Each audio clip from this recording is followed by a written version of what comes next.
Hello, everybody, and welcome back to the Grid Girls Formula and F1 podcast. I am your host, Zoe, and I'm so excited for today's episode. We're going to be talking all things Hungarian Grand Prix, and of course, we're going to be doing a technical tidbit where we're going to be diving into ride and roll rates and how they are considered in the design of an F1 car. So, I hope that you're ready. I hope you've got yourself all cozied up, or maybe you're in the car listening to this. I hope that you enjoy the episode. So let's just dive right in. Let's start off with a little bit of news from the week. I think the main thing that has been circulating around is the fact that Max Verstappen has officially said that he is going to be staying with Red Bull through 2026.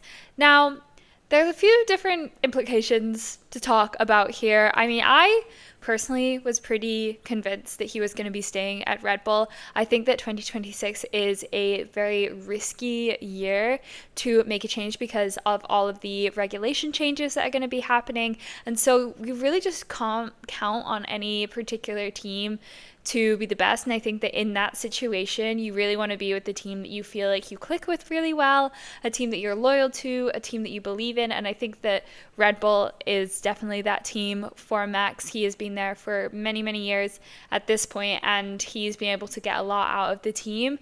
And I think that that probably means a lot more going into a year with such a big regulation change than other things do. I'm sure that George Russell is also breathing a sigh of relief. I suspect that we will be hearing more about what that means for him in the coming weeks.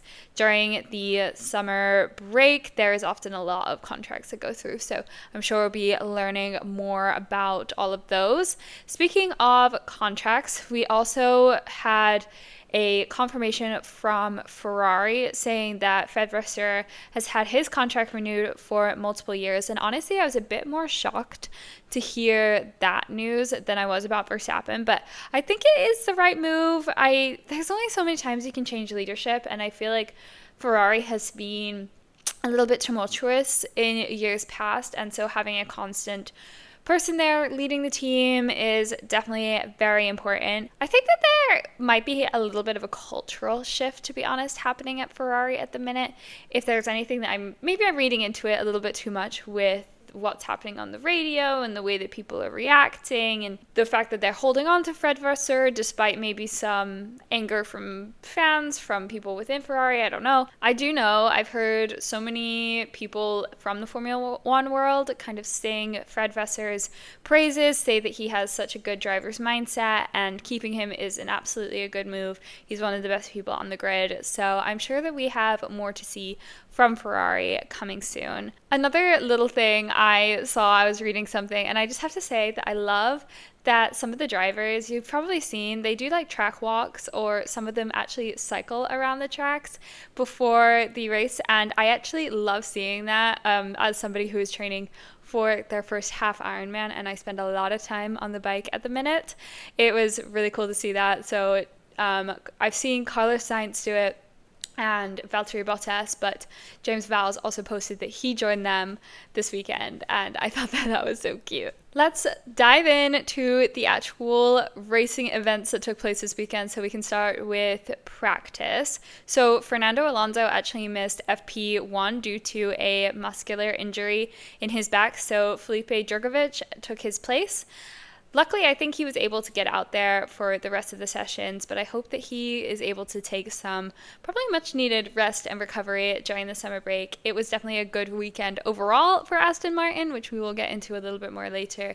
So clearly this didn't hinder him all that much. We also had Paul Aaron in Nico Hulkenberg's Kick Sauber. It was his second rookie appearance, but unfortunately it was cut a little bit short due to a systems issue, which is always hard to see because I'm sure that it's very exciting whenever you get to drive these Formula One cars as a rookie and have that cut short for something that isn't even your fault. Probably sucks. Overall, I feel like all of the practice sessions were pretty chill. There was a little spin by Hadjar in FP3 that caused a yellow flag, but mostly I feel like free practice was just the Red Bulls complaining because what's new? Surprisingly, Hamilton actually looked really fine, and he was in the top 5 for most of the free practice sessions, which is why I think I was so shocked at what happened during qualifying, because it seemed like he was up there with everybody else, and then we all know what happened. So anyway, for FP1 and also FP2, we had Norris, Piastri, and Leclerc as the fastest, and FP3 it was Piastri, Norris, and then Leclerc. Qualifying. I'm not sure anybody, even Charles Leclerc himself, actually, I know Charles Leclerc himself, nobody really expected the outcome of qualifying, so it was so exciting, though, to see a Ferrari at the front of the grid. And I'm already getting ahead of myself, but I'm just, I'm a Ferrari fan. I'm so excited whenever they are at the front. So let's start with Q1. There was some speculation, some questions going into Q1 about whether or not there would be rain. So there was definitely a little bit of concerning weather. And even though I don't think it actually wound up raining, it was very clear that kind of a storm was coming in or weather was passing through. So even if it wasn't rainy, it was gusty, it was windy, and it definitely still had implications that the drivers had to consider while they were driving. Sainz had a pretty early lockup. Piastri seemed to hold the fastest time right away. Verstappen also really seemed to struggle this weekend, which we'll get into a little bit more later as well when we talk about the race. So knocked out in Q1, we had Tsunoda, Gasly, Ocon, Hülkenberg, and Albon. It was not Alex Albon's weekend. To be in 20th place is not ideal ever for anybody, but somebody has to be there, so it was unfortunate that it had to be him today. In Q2, I feel like Hamilton and Antonelli have kind of been kindred spirits in a way. Especially the last couple of races, they're on obviously completely different ends of the spectrum in terms of experience and where they are in their career, but they're also at the same time kind of really connected and really in the same place. They both started at new teams, they both have something to prove, but then they obviously have this actual connection of the fact that Antonelli is driving Hamilton's car that he drove for ages. He's working with his engineer, he's working with his team, so yeah, but they both really struggled, I think, a lot more this season than they were hoping to. Hamilton's time put him in 12th, and Antonelli actually qualified 11th originally, but then dropped down to 15th due to track limits, meaning that his lap got deleted. So they were both out in Q2, which is really hard to see. Especially Lewis. Lewis, his demeanor after these qualifying sessions, after the race, he's just so down on himself, and it's so difficult to see because I feel like he has for such a long time been such a source of inspiration and this can-do attitude, and so it's really hard to see him kind of so I don't think he's unmotivated. I think he is motivated. I think it's just really frustrating for him. And I think it's very clear to see how much he cares, because if he didn't care that much, he wouldn't be talking about it in this way. But it is still difficult. And I feel like he just needs to not be so hard on himself. He literally said that they should be putting somebody else in the car. He called himself useless. And I just think he needs to take a deep breath. Remember who he is. He's one of the most decorated drivers in history, if not the most. And so he is far from being bad, and he will get up there and he will figure it out. I think it's just too bad that it has been really hard for him to kind of settle in, I think, as well as he was hoping. So knocked out in Q2, we had Berman, Sainz, Hamilton, Colapinto, and Antonelli. Then moving on to Q3, this is where I really think that weather situation came into play. The changing wind and the temperature conditions was really what enabled the outcome of this qualifying session. These cars are designed to operate in a very specific window, and they're going to be set up for that window. And while I'm sure they are considering the weather and all of that, there's only so many things that you can take into account, and there is still only such a big window of opportunity that they are able to set up the car for. And sometimes if it's a little bit unpredictable, it can be hard to get it just right. And I think the Mercedes in general is just a lot more competitive in cooler temperatures. So the fact that the track was cooling off this weekend definitely gave them a little bit more of an edge than they have seen in the last few races. The Aston Martins as well, they rocketed their way up there. They give me whiplash, honestly. They go from last to first. Well, maybe not to first, but they go from last to fifth, and then they're last again, and then suddenly they're fifth again, and I'm like, guys, you need to find some consistency here. I honestly just feel like in general for this race, though, the whole top 10 was such a mixed group. I know that they were talking about it a little bit later about the race itself, about them being all so close together. And I think it just goes to show how competitive this whole field is. Like, yes, the McLarens are incredible and are kind of running away with it, but we've seen such variation overall, I think, compared to previous seasons, and it's exciting, it's fun. What makes the sport so exciting whenever you can't predict what's going to happen next. But we have to talk about Charles Leclerc because it was so funny. He was so confused. He was like, I know nothing about Formula One anymore, and I thought that was just absolutely hilarious. He's clearly just as shocked as the rest of us, and it's great. I mean, I'm sure he was very excited, but yeah, it was really cool to see him up at the front. I also do have to mention Gabriel Bortoleto and Liam Lawson also both qualified really, really well. Bortoleto and the Aston Martins actually were all qualified in front of Verstappen. Lawson was just behind Verstappen. It was really cool to see them up there in the top 10 doing well, especially just looking back a little bit and thinking about Lawson's beginning of the season and the fact that he has been able to be pretty consistent recently. He's not drawn a lot of attention to himself. He's been able to put his head down and kind of just race away. And I think that that's been really good for him. Also, Hajar, I also have to give him a little shout out because he is the only driver to consistently make it into Q3, I believe, every session this season. So that consistency is very impressive and does make me wonder about what's going through the minds of the people who choose the drivers at Red Bull. Do I think he should be going into that car? I don't know. Do I think that they're considering him? I'm sure they are. Our top 10 wound up being Leclerc, Piastri, Norris, Russell, Alonso, Stroll, Bortoleto, Verstappen, Lawson, and Hajar. Okay, time for the race. I actually really enjoyed this race. I know that Hungary has a little bit of a reputation about being a Monaco without the walls, meaning that it is pretty difficult to pass on the track. There's really only one good overtaking zone, but I thought that there was a lot of strategy involved. I thought there were different strategies being used. There were interesting interactions on all of the team radios, and the tension between Norris and Piastri at the end definitely just got my heart pumping, so that was all exciting. Again, there was a little bit of concern about what the weather was going to be like, if there was going to be some rain, but it was pretty cool and gusty again, which helped to make for a pretty interesting race, though not a rainy race, but I think we've had our fair share of that over the last couple weekends, so that's okay.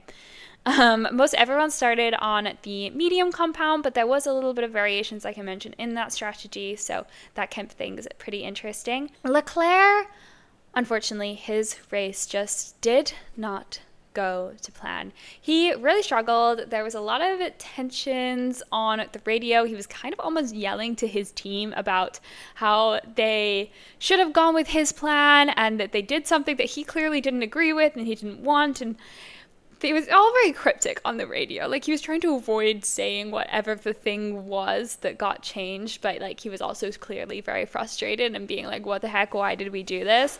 And I feel like he is normally a pretty cool, pretty chill guy, but he's been so aggressive on the radio recently. I think just, like I said, there's just something going on in that Ferrari garage, and they just don't seem to be able to find a communication style that really works for them. I feel like all this yelling cannot be good for anybody's emotions in that state. But then again, with those emotions, maybe they just kind of have to push and they aren't regulating their emotions. I don't know what the deal is. Either way, it's just been a little bit chaotic between the drivers and the engineers in the pit lane recently. Also, speaking of the radio, Lando made a little bit of a mistake. I can't remember when exactly it was. I think it was pretty early on in the race.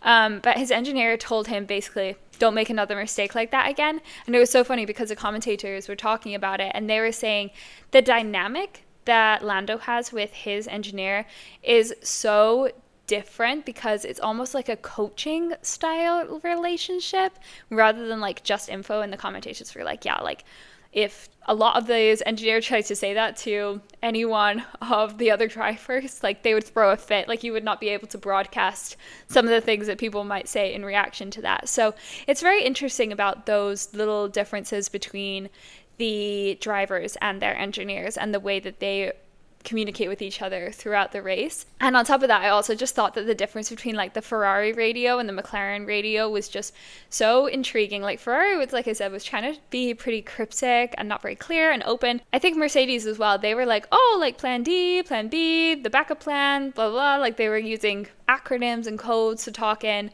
And then McLaren were like, yeah, so what you want to do? And they were like, Piastri was like, yeah, I just don't even care about Leclerc. Just get me in front of Norris. And then for Piastri, they were like, okay, do you like these tires? And he was like, eh. And they were like, okay, come in a couple laps once the times drop. And it's just interesting to know like how confident they are that they feel like they can talk about that strategy and not have it even really impact their race. Okay, my camera battery just died like mid-sentence, so I don't remember exactly where I was at. I think I was talking about how I really thought that Norris's reaction to doing a one-stop was so funny. Like he was literally just like, they were like, hey, do you want to try one stop? And he was like, yeah, why not? He was so chill. It was just like such a big, stark difference between that and the Ferraris. Anyway, it just really was not the Ferraris' race. And despite such a good opportunity being on pole to win, like could potentially at least be on the podium, like everything clearly went wrong. Leclerc wound up in 4th behind the McLarens and behind George Russell. He did receive a penalty due to erratic driving while fighting with Russell, a byproduct of the frustration with the team, I am sure. As I mentioned, it was also really good to see the Aston Martins doing so well, see Alonso back up there. They clearly suited the track and the weather. And also a big, exciting time for Gabi Bortoleto. I think it's so funny because Alonso is part of his management team, and so whenever I see them racing, I'm always like, what is that dynamic like? Like, do they debrief this afterwards? Like, how does that conversation go? Is there like bias in that? Like, it's got to be so interesting. Liam Lawson, I know I brought him up before, but he actually finished ahead of Max Verstappen, which again just brings up the question, like, who's going to be the teammate? Is there any shot that they would put Lawson back in that Red Bull? Like, I don't think so, realistically. But also, like maybe they felt like he's had the time to develop as a driver now, and it maybe would be the right time for him. I'm very curious. Behrman also retired early from the race due to some damage. Honestly, I didn't even realize this until I was going back to write the script for this recap, and I was like, he did retire. Now, the battle for first and second place was definitely an exciting one, really because they were on just very different strategies. So Piastri came in pretty early in an attempt to fend off Leclerc, and so he wound up having to do a 2-stop, and Norris was able to do that 1-stop. And while McLaren and Ferrari, like honestly, they both actually killed it on pit stops. I think they both had sub 2-second pit stops, which is always just insane. The difference was still huge, and probably the strategy was what enabled Norris to win in the end. It was getting really, really close for a while. Like Piastri was like biding his time, getting closer and closer to the end. He was like a second behind Norris for quite a while, and he turned into Norris, and like honestly, thank goodness that Norris like reacted the way that he did, because they definitely almost had a little bit of a collision there. And it was funny because on the radio, his engineer was like, okay, remember how we go racing? And I always hear all of it about like papaya rules and like how they handle this whole championship fight between these two. And I think that they've handled it really well, to be honest. They've really let them kind of fight it out. And I think that they're able to take that risk, especially at this point, because Verstappen is pretty far behind.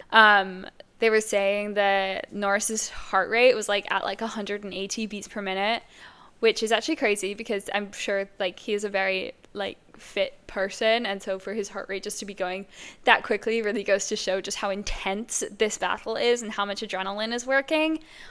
But anyway, after Piastri made that attempt and they almost had a little collision, he was just a little bit too far back to make his way back up, and so we had Norris on the top step of the podium. And now they are so close. They're literally 9 points apart, which honestly may as well be 0 for all that means. Like anything could change so quickly with that kind of gap between them. This is such a golden opportunity for both of them. I cannot imagine the stress going into the summer break and just like what's to come for the rest of the season. We are in for such a treat. So the results for the race were as follows. We had Norris, Piastri, Russell on the podium, then Leclerc, Alonso, Bortoleto. Again, such a good result for Bortoleto. I'm pretty sure this was his best result all season.